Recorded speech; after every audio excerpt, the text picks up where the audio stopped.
Hey guys, this is Aradhana Chaurasia and welcome back to this educational channel The Learnopedia। आज श्री कृष्ण जन्माष्टमी है और श्री कृष्ण जन्माष्टमी की आप सभी को बहुत बहुत शुभकामनाएं। आप सभी स्वस्थ रहें और खुशहाल रहें, ये मेरी कामना है। आइए अपने टॉपिक पर चलते हैं। आधुनिक भारत का इतिहास, मॉडर्न हिस्ट्री ऑफ इंडिया, और इसमें हमने 2 चैप्टर कंप्लीट कर लिया है। 3rd चैप्टर हमारा चल रहा है ब्रिटिश कालीन भारत की नीतियाँ, और इसमें आज हम देखेंगे सामाजिक और सांस्कृतिक नीति को। टॉपिक को लेट किए बिना हम तुरंत स्टार्ट कर देते हैं, क्योंकि इसके बाद हम देखेंगे कि भारत की शिक्षा नीति को, ब्रिटिश कालीन भारत की शिक्षा नीति। ये 2 पॉइंट आज हम कंप्लीट कर लेंगे। इसके बाद एक प्रेस नीति बचेगा, उसकी नेक्स्ट वीडियो होगी। फिर इसके बाद ये चैप्टर हमारा एंड हो जाएगा, फिर 4th चैप्टर स्टार्ट होगा हमारा। तो चलिए बिना देरी के हम इस टॉपिक को कंप्लीट कर लेते हैं। तो सबसे पहले ब्रिटिश कालीन नीतियाँ और प्रभाव, सामाजिक सांस्कृतिक नीति, इसको हम 4 चरण में देखेंगे। पहला चरण, दूसरा चरण, कहा गया दूसरा चरण, तीसरा चरण और चौथा चरण। क्लियर? पहले चरण को हम 1772 से 1813 तक डिवाइड करके देखेंगे। नेक्स्ट को 1813 से 1857, और नंबर 3 1857 से 85, नंबर 4 1885 के बाद। इतना क्लियर है? चलिए तो पहला वाला देखते हैं। प्रथम चरण, इसे कहा गया है उदासीनता की नीति, मीन्स न्यूट्रल रहना। यहाँ पे ब्रिटिश जो है पूरी तरह से न्यूट्रल है, कुछ नहीं करते हैं। कब? 1772 से 1813 के बीच। न्यूट्रल मीन्स कुछ नहीं कर रहे हैं, तो वो देख तो रहे हैं, निगरानी कर रहे हैं कि कैसे भारत है, यहाँ पे क्या पढ़ाई होती है, लोग यहाँ की क्या क्या संस्कृतियाँ हैं, क्या कल्चर है, तो ये सारे चीज़ें वो लोग अभी देख रहे हैं। यहाँ पर है ईस्ट इंडिया कंपनी समाज को समझने का प्रयास कर रही है। पहले समझेगी तभी तो उसके बाद वो अपना नियम कानून चलाएगी। इसके बाद ईस्ट इंडिया कंपनी भारतीय धर्म ग्रंथों और साहित्य का अध्ययन करते हैं कि यहाँ पे क्या है ऐसा प्राचीन काल से चलता चला आ रहा है, तो उसे एक बार हम लोग भी पढ़ते हैं। बट वो हिंदी में था, तो कुछ अनुवादक निकल के आएंगे जो हिंदी को इंग्लिश में अनुवाद करेंगे। तो यहाँ पे भारतीय धर्म ग्रंथों और साहित्य का अध्ययन होता है, किया जाता है, ब्रिटिश करते हैं। इसके लिए एशियाटिक सोसाइटी ऑफ बंगाल का गठन होता है, और ये गठन करते हैं सर विलियम जॉन्स 1784 में, और पत्रिका निकालते हैं एक एशियाटिक रिसर्च। इसी के बाद कंटिन्यूटी बढ़ती जाती है, बहुत सारे अनुवाद होने लगते हैं, जिसमें लॉर्ड ऑल हेड 1778 में संस्कृत व्याकरण का अनुवाद करते हैं। फिर विल्किंस 1784 में श्रीमद् भगवद गीता का अनुवाद करते हैं इंग्लिश में, और हितोपदेश, ये सारी किताबों का वो लोग इंग्लिश में ट्रांसलेट करते हैं। फिर सर विलियम जॉन्स 1789 में अभिज्ञान शाकुंतलम, गीत गोविंद और मनुस्मृति का अनुवाद करते हैं। यहाँ से इतना ही क्वेश्चन आता है। नेक्स्ट स्टेज में हम चलते हैं 1813 से 1857 की क्रांति तक देखेंगे। इसमें क्या है? सक्रिय हस्तक्षेप की नीति।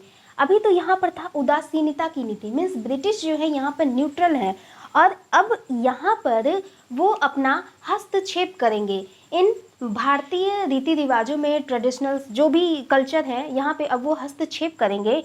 और उनकी एक थ्योरी होती है white man's burden theory, means white man's means गोरे आदमी, बर्डन थ्योरी, उन पर जो बोझ, गोरों पर जो बोझ हैं, तो कौन सा समाज उन पर बोझ होगा? काला समाज। वो मानते थे कि हम गोरों पर, ये जो काला समाज है, मीन्स जो ब्लैक पीपल है, जैसे इंडिया के लोगों को ब्लैक कहा जाता है, तो जो ब्लैक पीपल हैं वो गोरों पर बोझ हैं, और इनको सभ्य बनाना हमारा अधिकार है, मीन्स हमारा राइट है।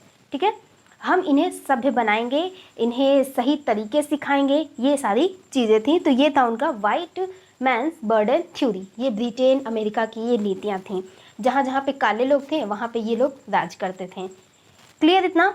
इसी द्वितीय चरण में ही बहुत सारी प्रथाओं का भी समापन होता है। जैसे लिखा है ना, सक्रिय हस्तक्षेप की नीति, भारत में बहुत सारी प्रथाएं थीं, रीति रिवाज थे और कुप्रथाएं थीं जो चलनी नहीं चाहिए, जो अच्छी नहीं थी समाज के लिए, तो उन सब का भी अंत होता है, जिसमें 1829 में सती प्रथा का उन्मूलन होता है विलियम बेंटिक के टाइम पर, और 1830 में ठगी प्रथा का उन्मूलन होता है कर्नल स्लीमैन के द्वारा। इसके बाद 1843 में दास प्रथा पर प्रतिबंध लगा दिया जाता है। ये बहुत इंपॉर्टेंट है, दास प्रथा पर प्रतिबंध लॉर्ड एलनबरो के द्वारा।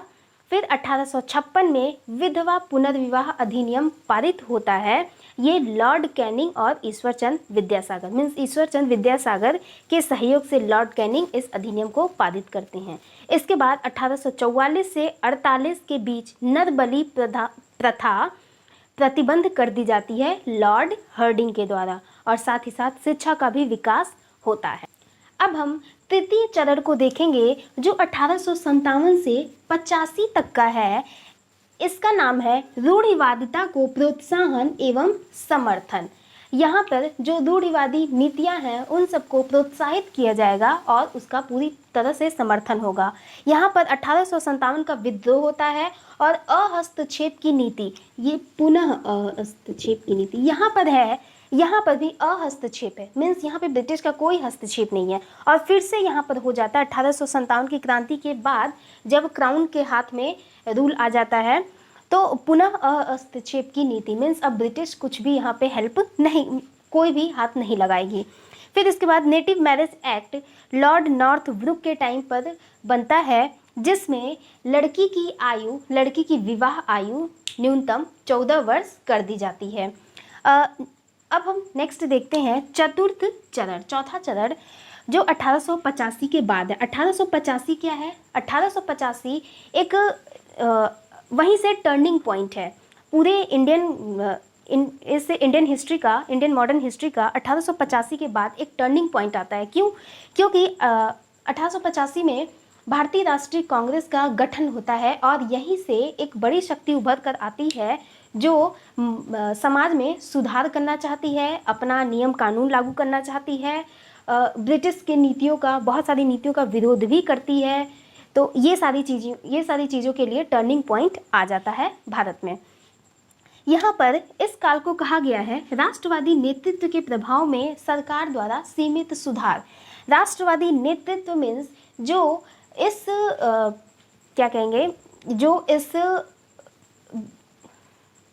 इंडियन नेशनल कांग्रेस ने जो भी उसमें पार्टिसिपेट किए थे, जो उसके मेंबर थे, राष्ट्रवादी नेता जो थे, उन लोग का प्रभाव बढ़ जाता है और वो लोग सरकार पर दबाव, मीन्स ब्रिटिश सरकार पर दबाव बनाते हैं कि सुधार किया जाए, ज़्यादा से ज़्यादा सुधार किया जाए। तो सरकार को करना पड़ता है, ना चाहते हुए भी सरकार सुधार करती है। 1885 में भारतीय राष्ट्रीय कांग्रेस का समाज सुधार के लिए मांग किया जाता है। अच्छा, इसमें क्या क्या होता है कि 1891 में अधिनियम आता है लॉर्ड लैंसलॉट द्वारा, इसे एज ऑफ कंसेंट एक्ट कहा गया है, जिसमें न्यूनतम आयु जो होती है, कन्या की विवाह की न्यूनतम आयु 12 वर्ष कर दी जाती है। और फिर 1829 में शारदा एक्ट आता है जो काफ़ी दिनों तक भारत में चला। ये इरविन के टाइम पर आता है। राय हरविलास की सिफारिश पर ये अधिनियम आता है जिसमें लड़के की विवाह आयु न्यूनतम 18 वर्ष और लड़की की 14 वर्ष कर दी जाती है। तो ये एक अच्छा एक्ट था। इसके बाद भी बहुत सारे एक्ट रहते हैं बीच बीच में, हम इसे एक लाइन से देख लेते हैं, जिसमें फर्स्ट है नवजात कन्या हत्या संबंधी अधिनियम 1775 सर जॉन सोर, जिसमें नवजात कन्याओं की हत्या पर रोक लग जाता है और कन्या की हत्या पर इसे एक समान अपराध घोषित कर दिया जाता है। इसके बाद शिशु वध अधिनियम जो 1795 से 1804 के बीच आता है, सर जॉन सोर और लॉर्ड वेलेजली, यहाँ पर शिशु हत्या पर रोक लगाई जाती है। नेक्स्ट है सती प्रथा निषेध 1829 में बेंटिक के टाइम पर आया। फिर ठगी प्रथा 1830, ये सब मैंने पहले बताया है, एक बार रिवाइज कर लेते हैं। 1830 बेंटिक के ही टाइम पर। फिर दास प्रथा पर प्रतिबंध लगता है 1883 में। 1943 में लॉर्ड एलन बैरो के टाइम पर। फिर नरबली प्रथा 1844 से 48, ये लॉर्ड हर्डिंग प्रथम के टाइम पर, और यहाँ पे कुप्रथाओं का अंत होता है। फिर विधवा पुनर्विवाह, हिंदू विधवा पुनर्विवाह 1856 में कैनिंग के टाइम पर आता है। नेक्स्ट है सिविल मैरिज एक्ट 1872 में लॉर्ड नॉर्थब्रुक के टाइम पर आता है। इसमें बहुपत्नी प्रथा पर प्रतिबंध और कन्या विवाह आयु 14 वर्ष कर दी जाती है। इसके बाद एज ऑफ कंसेंट एक्ट 1891 में लॉर्ड लैंसडाउन के द्वारा। तो इसका चार्ट स्क्रीन पर चल रहा होगा, आप इसका स्क्रीनशॉट ले लीजिएगा और इसकी पीडीएफ मैं इस चैप्टर के कंप्लीट होते ही टेलीग्राम पर अपलोड कर दूंगी। फिर इसके बाद शारदा अधिनियम 1929 इरविन के टाइम पर। इसमें क्या कहा गया रहता है कि लड़के की आयु 14 वर्ष और लड़की की आयु, सॉरी उल्टा बोल दिया, लड़के की आयु 18 वर्ष और लड़की की आयु 14 वर्ष विवाह की होगी। फिर हिंदू महिला संपत्ति अधिनियम की संपत्ति में महिलाओं का भी अधिकार होगा, 1937 में निम्नलिखितों के टाइम पर आया था। तो यहाँ पर ये वाला पॉइंट मीन्स ये वाला पार्ट कंप्लीट होता है। अब हम देखेंगे ब्रिटिश कालीन शिक्षा नीति को, मीन्स ब्रिटिश काल में क्या क्या शिक्षा नीति अंग्रेजों द्वारा लाई जाती हैं और कैसे वो लागू होती हैं। और इसके पहले हम एक पॉइंट्स को समझ लेंगे। आंग्ल प्राच्य विवाद ये तब होता है 1813 में, जब 1 लाख का बजट आता है भारतीय प्रबुद्धों मीन्स भारतीय जो विद्वान थे उन लोग पर खर्च करना था। लेकिन सरकार सोचने लगती है कि हम खर्च करें तो करें कहाँ, क्योंकि भारत में कोई भी एजुकेशन पॉलिसी नहीं है, कोई भी एक अच्छा सा ढांचा नहीं है जहाँ पर हम इसे खर्च कर सकें। तो खर्च करने की बात रहती है। यहीं पर अब सोचते हैं कि ठीक है अब हम लोग एक ढांचा तैयार करेंगे। तो यहाँ पर एक विवाद उत्पन्न हो जाता है, 2 गुट में ब्रिटिश बट जाते हैं कि अंग्रेजी सिखाई जाए या भारतीय भाषा में ही ज्ञान दिया जाए, मीन्स भारतीय चीज़ों को ही सिखाया जाए। जैसे देखेंगे यहाँ समझते हैं, पहला था आंग्ल और दूसरा प्राच्य। प्राच्य मीन्स प्राचीन, अंग्रेजी, आंग्ल मीन्स अंग्रेजी भाषा में उन्हें शिक्षा दी जाए, प्राच्य मीन्स प्राचीन भाषा में उन्हें, भाषा नहीं कहेंगे, प्राचीन साहित्यों को ही पढ़ाया जाए।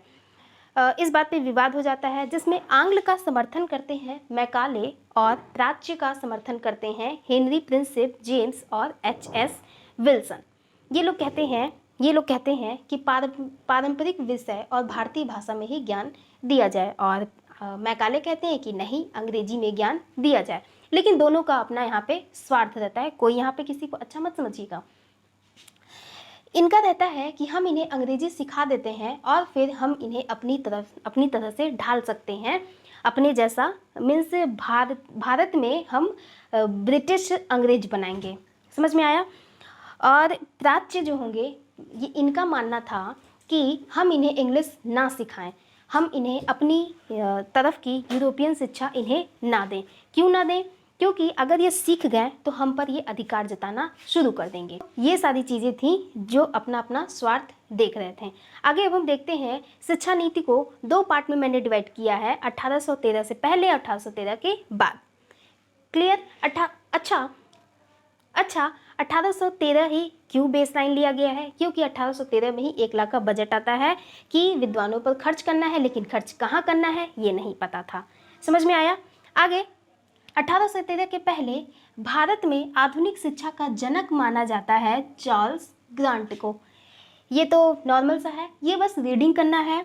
1781 में कलकत्ता मदरसा की स्थापना होती है। कलकत्ता में मदरसा की स्थापना होती है वार्डन हस्टिंग के द्वारा।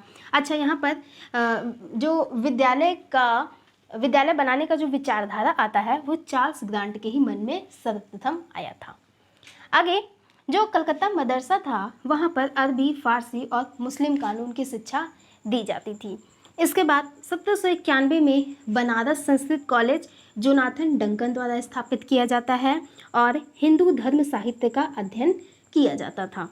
इसके बाद 1800 में फोर्ट विलियम कॉलेज की स्थापना की जाती है कलकत्ता में लॉर्ड वेलेजली के द्वारा। 1870 में हिंदू कॉलेज कलकत्ता की स्थापना की जाती है राजा राम मोहन रॉय की सहायता से। ये तो हो गया, ये जस्ट रीडिंग था। इसके पहले क्या था, ये तो सारी चीज़ें चली रही थी, बहुत कम लेवल पर था, क्योंकि अंग्रेज इतना ध्यान नहीं देते थे इन सब चीज़ों पर, वो सिर्फ व्यापार पर ज़्यादा ध्यान देते थे और उन्हें शासन करना था, उन सब चीज़ों पर ध्यान देते थे। परंतु जब धीरे धीरे राष्ट्रवादी उदित होने लगते हैं तो उन्हें सुधार करना पड़ता है। 1813 के बाद हम देखेंगे 1813 का चार्टर एक्ट आता है, जिसमें ये बात कही गई रहती है कि 1 लाख का बजट खर्च करेंगे हम विद्वानों पर, लेकिन कहाँ खर्च करेंगे यही तो नहीं पता था। समझ में आई इतनी बात।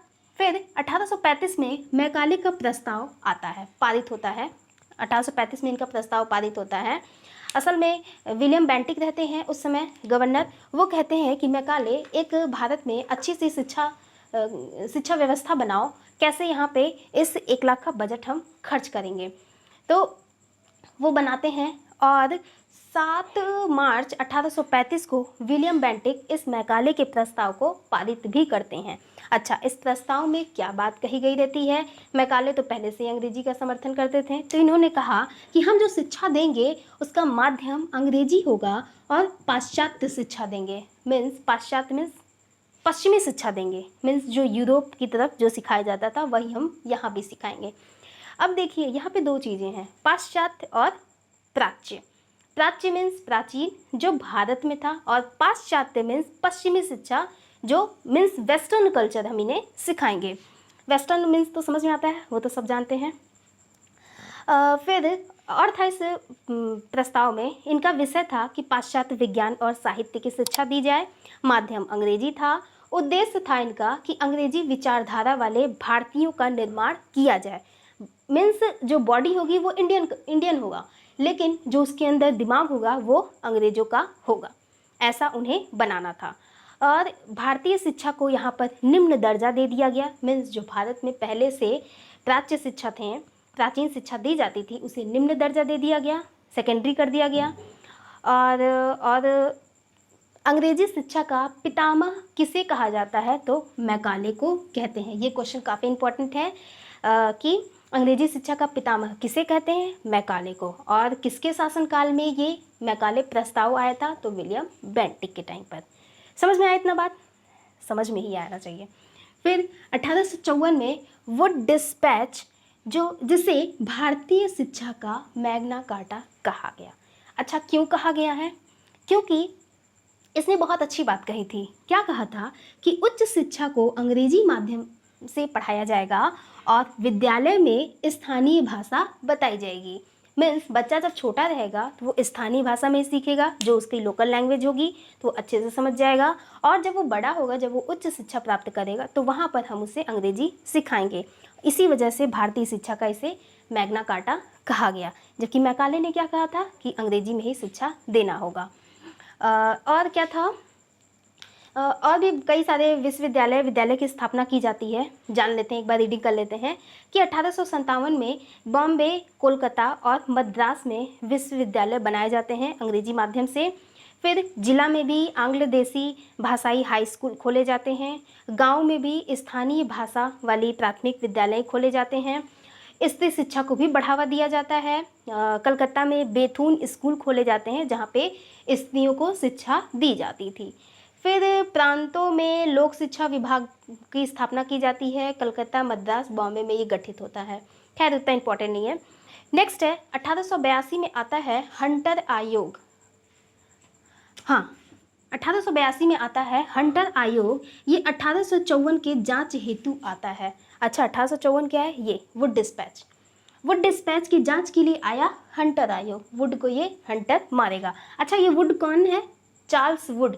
ये बोर्ड ऑफ कंट्रोल के प्रधान थे जो भारतीय शिक्षा हेतु इस वुड डिस्पैच को लाए थे। चलिए, हंटर आयोग में बात कही जाती है कि जो विद्यालयी शिक्षा होगी वो स्थानीय भाषा में होगी। चलो, ये तो ठीक है, यही बात वुड डिस्पैच ने भी कही थी। और जो माध्यमिक शिक्षा होगी उसमें हम साहित्य और व्यवसाय को भी ऐड करेंगे। मीन्स यहाँ पर तो ये सारी बातें नहीं कही गई थी। यहाँ पर एक नया चीज़ आ गया कि साहित्य और व्यावसायिक शिक्षा को भी हम ऐड करेंगे कहाँ, माध्यमिक शिक्षा में। और क्या था हंटर आयोग में, विलियम हंटर द्वारा ये लाया गया था, पूरा नाम था उनका विलियम हंटर। इसमें 8 भारतीय सदस्य भी शामिल थे। स्त्री शिक्षा को ये भी बढ़ावा देता है, बहुत सारे स्कूल कॉलेजों की स्थापना की जाती है, तेज़ी से उनका विकास भी होता है। पंजाब में 1882 में और इलाहाबाद में 1887 में विश्वविद्यालय खोले जाते हैं। नेक्स्ट है 1904 में भारतीय विश्वविद्यालय अधिनियम बनता है थॉमस रैले की सिफारिश पर। ये रहता है कि सरकारी नियंत्रण बढ़ा दिया जाए, इसका भारतीय विरोध करते हैं। अच्छा, इसमें 2 भारतीय भी शामिल थे भारतीय विश्वविद्यालय अधिनियम में, सैयद हुसैन बिलग्रामी और जस्टिस गुरुदास बनर्जी, ये 2 लोग थे, 2 भारतीय, इनका नाम पूछता है। ये था सरकारी नियंत्रण बढ़ा दिया जाए, मीन्स जो भी शिक्षा है उसमें सरकारी हस्तक्षेप अब होगा। तो इसका विरोध करते हैं राष्ट्रवादी, जो भारतीय राष्ट्रवादी थे, इसका विरोध करते हैं कि सरकारी नियंत्रण नहीं बढ़ाना चाहिए। इसी पर गोपाल कृष्ण गोखले बोलते हैं कि यह शिक्षा को पीछे ले जाएगा, जो कि यह अच्छा नहीं है। आई बात समझ में। नेक्स्ट 1917 से 1919 के बीच सैडलर विश्वविद्यालय आयोग आता है 1904 के जांच हेतु। सब एक दूसरे के जांच के लिए ही आ रहे हैं, ये बहुत इंपॉर्टेंट नहीं है, बस ये रहता है, आता है और पूरा का पूरा चीथड़ा उड़ा के चला जाता है, सब कुछ बर्बाद करके चला जाता है। फिर आता है 1937 में वर्धा योजना, ये काफ़ी इंपॉर्टेंट है। अच्छा, मैकाले इसलिए इंपॉर्टेंट है क्योंकि इन्होंने अंग्रेजी की बात कही। वुड डिस्पैच इंपॉर्टेंट है क्योंकि इन्होंने स्थानीय भाषा की बात कही।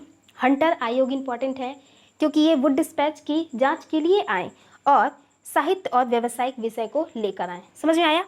इसके बाद ये 1937 वाला इंपॉर्टेंट है, वर्धा योजना। ये गांधी विचारधारा से प्रभावित था, गांधी विचारधारा हरिजन पत्रिका में निकला था। गांधी विचारधारा हरिजन पत्रिका में प्रकाशित था और उसमें ये बहुत सारी बातें कही गई थी, अभी उसे बताते हैं। और इसके प्रस्तुतकर्ता थे जाकिर हुसैन। ये इंपॉर्टेंट है कि वर्धा योजना कहाँ आयोजित की गई, तो वर्धा में की गई। और किसकी विचारधारा है, तो गांधी की विचारधारा है। प्रस्तुतकर्ता कौन है, तो जाकिर हुसैन। इसमें बात कही गई थी कि प्रथम 7 वर्ष निःशुल्क, अनिवार्य और मातृभाषा में शिक्षा दी जानी चाहिए। क्लियर, जो निःशुल्क तो आज भी है, फिर अनिवार्य भी है और मातृभाषा में दी भी जाती है, ये तो आज भी है। फिर 2 से 7 तक हिंदी, 8 से अंग्रेजी सिखाएंगे। 2 से 7 तक उन्हें हिंदी सिखाई जाएगी, मीन्स मातृभाषा में। हिंदी उस समय भारत में ज़्यादा बोली जाती थी, आज भी बोली जाती है। 8 से अंग्रेजी। और शिक्षा हस्त उत्पादित कार्यों पर आधारित होगा। हस्त उत्पादित क्या है, मीन्स हाथ से बच्चे बना सके, कुछ क्रिएटिव कर सकें, जैसे छोटे छोटे बॉक्स बनाना, पेंसिल रबड़ बनाना, सूत काटना, बुनाई करना, सिलाई करना, कृषि उत्पादन में। तो ये सब हस्त शिल्पीकार करना, शिल्प बनाना, मूर्तियाँ बनाना, छोटे छोटे सामान बनाना, तो कुछ क्रिएटिव सिखाना। मीन्स पढ़ाई जो है वो सिर्फ किताबों तक ना रहकर उसमें कुछ क्रिएटिविटी अगर डाल दें बच्चा, ताकि कुछ इनकम भी निकाल सके, तो यहाँ पर शिक्षा मीन्स पढ़ाई में और इंटरेस्ट आने लगता है। जैसा कि आपको भी अच्छा लगता है, आप भी चाहते हैं सिर्फ किताब ना पढ़ें, प्रैक्टिकल वर्क भी उसमें जोड़े जाएं। तो वही बात इन्होंने कही थी कि हम बच्चे को ये सारे एक्टिविटीज़ भी सिखाएंगे। और कहा था कि 20 वर्षों में वयस्कों को साक्षर बना दिया जाना चाहिए, 20 वर्ष तक शिक्षा दी जानी चाहिए और उच्चतर माध्यमिक पाठ्यक्रमों को समाप्त कर दिया जाना चाहिए। समझ में आ गया यहाँ पे। तो 1813 के पूर्व और 1813 के बाद चार्टर एक्ट, फिर मैकाले, फिर वुड, फिर हंटर, फिर भारतीय विश्वविद्यालय अधिनियम, फिर सैडलर विश्वविद्यालय अधिनियम और फिर वर्धा योजना एट लास्ट में। आई होप आपको समझ में आ गया होगा। इसके पहले जो मैंने बताया सामाजिक सांस्कृतिक नीति, और अभी जो मैंने बताया क्या है, शिक्षा नीति। तो ये सब समझ में आ गया होगा, समझ में आ ही जाएगा, इसमें कुछ भी टफ नहीं है, बस समझना है, लाइन से देखना है, याद करना है। ऐसे आप चार्ट बना लीजिए, याद हो जाएगा, एक बार पढ़ेंगे, 2 बार पढ़ेंगे, याद हो जाएगा। बस रिवाइज करते रहिएगा, पीछे की बहुत सारी चीज़ें भूल जाते हैं आप लोग, बस रिवीजन करते रहिएगा, क्योंकि revision is the most important thing for our study. और रिवीजन कभी मत भूलिएगा, ज़रूर हफ्ते में 2 या 3 घंटा निकाला करिए। वीकली कहेंगे, हर 3 दिन में एक बार तो रिवीजन कर ही लिया करिए, तभी याद रहेगा। और अगर आपको लगता है कि हाँ बहुत अच्छे से याद हो गया, तब आप वीकली निकालिए।